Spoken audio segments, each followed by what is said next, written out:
Hello, I'm Randy here working on the John Deere 2510 here today. And today we're going to be seeing if we can get this hood off while leaving the cab on. Now the theory for this is going to be to remove this panel, which is just held on by a couple of bolts. Hopefully reach in back behind here. Back behind this is a panel. There's a bolt that holds the hood on in the back here. There's one on either side. There's of course a latch right here that you just reach in behind here, flip that latch. That's not too bad. The fun part, everyone, is going to be getting to those bolts. And this side actually, surprisingly, is easier than I think the other side, because the other side has the exhaust manifold. I can actually, I can feel the bolt right back behind there. And if you remember, everyone, we removed the fuel filter, which was back behind here, out to here. So normally your fuel filter on a John Deere 2510 does not sit out here. It's back behind there. I moved it out. So again, you can get to it without removing this panel. Unfortunately, you can't just remove this panel without removing the cab or the hood, I guess. So, of course, typically when you work on this tractor, either A, you don't have a cab on it, or B, you have to lift the cab up a little bit off of it so you can get this panel off, you can get to the bolt back there. I'm hoping, everyone, we can remove the hood without having to do anything to the cab. We're going to find out or not, but let's get started here.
And now for the moment of truth. Can I reach in behind here, and I'm just using a little short ratchet here, get on that bolt, hopefully it's not too tight, and turn it.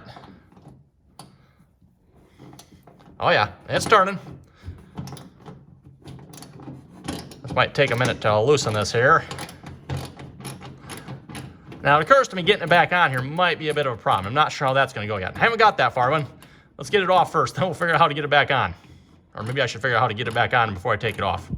Nah, minor details. Worry about the problems afterwards.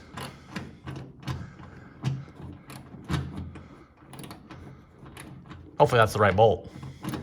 Never know.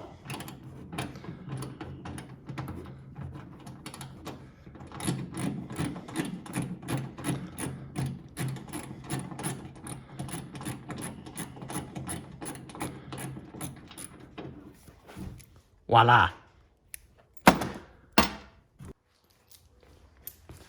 And we're even able to get the other side there as well. Just had to put an extension on the little short ratchet there so I can get up and clear the exhaust manifold that's right in the way there.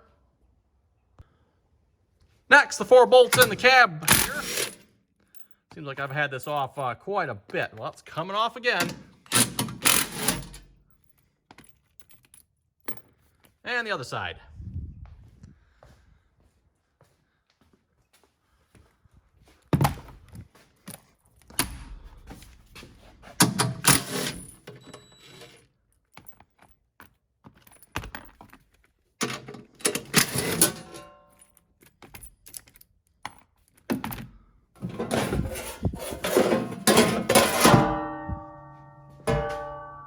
Okay, we also need to remove the muffler, which is just a clamp up underneath there. And then this as well, which is also a clamp like right up underneath there. That one's a real pain to get to here.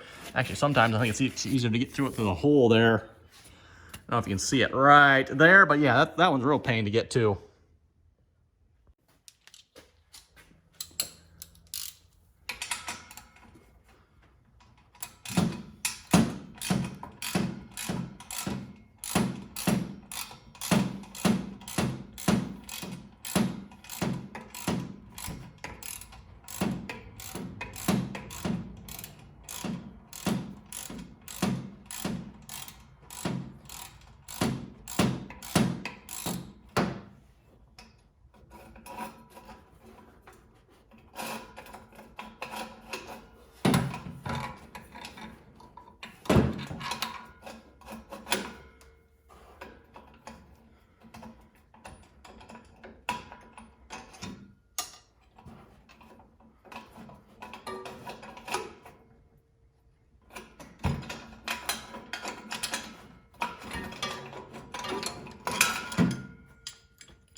Okay, muffler and air intake are off. That didn't actually go too bad. Next, we got latches under here.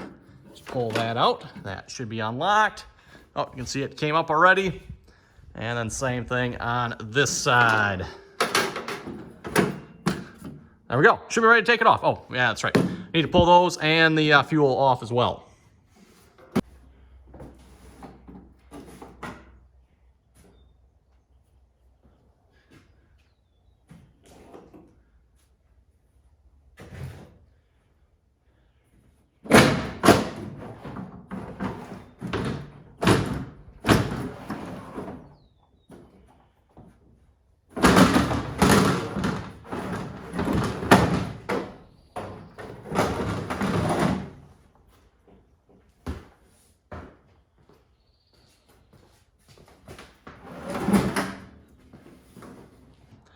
Okay, when I got the hood off, that actually came off relatively easy, given the fact that, you know, the cab is still on here yet. I just left these pieces on. In theory, they should just, oh, maybe, can you not? Oh, maybe you can't get those off. I figured you should be able to just lift them up and they'd come off. But regardless, we don't need to get them off, so that's fine. Now, what did we take the hood off for in the first place, you may ask, Evan? Well, that's so we can hopefully remove the valve cover. I want to check the valves here again. If you remember from last year, Evan, when we checked was it number 3 exhaust valve, I believe it was off by quite a bit suspicious there. So I want to check this again, see how that valve is looking. Hopefully it's good. If not, we might have to do some more thinking. So let me get this cover off and we're going to check the valves.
Okay, let's see what we got here. Oh, that comes right off.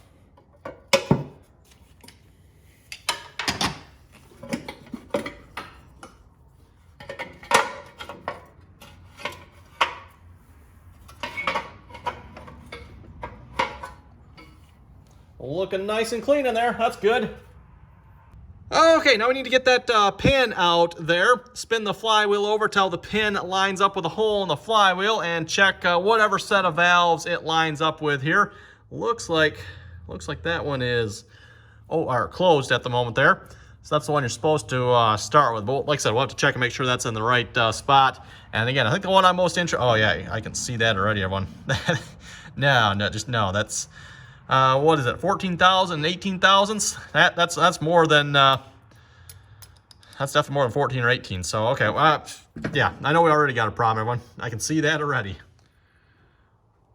Okay, we got the engine spun over till the pin lines up with the hole in the flywheel there, and then it looks like the number one here is open, or I mean closed. Keep saying the wrong way here. So for intake valves, it needs to be 14. And for exhaust valves, we need to be 18 thousandths. So we'll just go through and check the ones we can. I know then you got to spin the motor over, what, is it another 360 or 180? No, 360 degrees if I remember correctly. And then you can check the rest of them. Yeah, it's a little tight. Let's see what's here. That one we can check, so 18 thousandths. That one's probably a little loose, could probably be adjusted down if anything. See, is this one? That would be an intake, right? They should be. Let me check the book here. I forget if these alternate or not. I know it's intake, exhaust. I forget if that's an exhaust or intake. Let me check here a minute. Let's see what's here. Intake, exhaust. Oh no, they stay the same, so they alternate. So this would also be an intake. That is definitely. I would say that's probably more than 14. I can even get the 18 in there. Okay, let's see. Looks like that one. Yeah, I'm not even bothered checking that one. And are none of those? Okay, I'm gonna have to see what the book says. So I can check that one, this one, and that one. So I'll leave. Okay, that would make sense. That's 4 of them. Yeah, that's way off, everyone. What do we got to do about that? Well, I think we're looking pretty good here. I got the number 3 exhaust valve readjusted. I'm just debating here what I want to do at this point, because obviously I don't want to just close this back up, everyone, because it's just going to readjust itself back out of adjustment again. And it's significant enough, I think, that it's a problem. What is that? We were probably 1/8 inch, 1/4 inch gap there. It's about what it was last time we adjusted it to. And then when we first tore the motor down as well, that's, I think, about what it was. I don't know what's up with the number 3 there, everyone. I don't really see anything wrong there per se. Yeah, it just does not want to hold its adjustment. All the rest of them look like they're pretty good. Maybe within a couple thousandths here. The rest are like right where they need to be. I haven't, by the way, flipped or done the motor another revolution here to see if all the rest of them are good yet. We still got 4 more back there to check as well. I didn't bother doing those. Just again, all the rest of these were good. So it's like, do we really need to? Probably wouldn't hurt, but. I think what I'm going to do, I'm going to let this sit here. I'm going to think about what we can do about that. Yeah, if folks have any ideas as well, what can we do to keep number 3 in adjustment there? There's no room for a lock nut, so we can't put a lock nut on it. The only thing I can think to do, everyone, is either A, replace it. Maybe something with that rocker arm nut, something's not right there. Or B, take it off, clean it, put some Loctite on it, and put it back together, and hopefully the Loctite will hold it in place. That's the only thing I can think to do. Probably not a real good idea to be putting Loctite on there, but I don't have any real other ideas there, because, yeah, there's no lock nut, which I find kind of weird of a no lock nut on there. You'd think they'd put a lock nut on there. I'm not sure what they expect to hold those nuts or bolts in place with, but they just stay in place, I guess. I don't know. So yeah, like I said, I'm gonna let that set for now. I think we're gonna call it wraps for this video. And by the way, if you're wondering about that, no, I never did get that apart, everyone. Debating if I want to try here again or not. I dumped all kinds of fluids on it. Never got that off. So I don't know what it's going to take to get that off. But it don't want to come off. So again, on that note, thanks for watching. Comments or questions, be sure to leave them down below. And like I said, if you got any good ideas on how to prevent that bolt there from self-adjusting itself, throw them down below. I'd like to hear some ideas. Like I said, the only thing I can think of is Loctite. So again, till next time.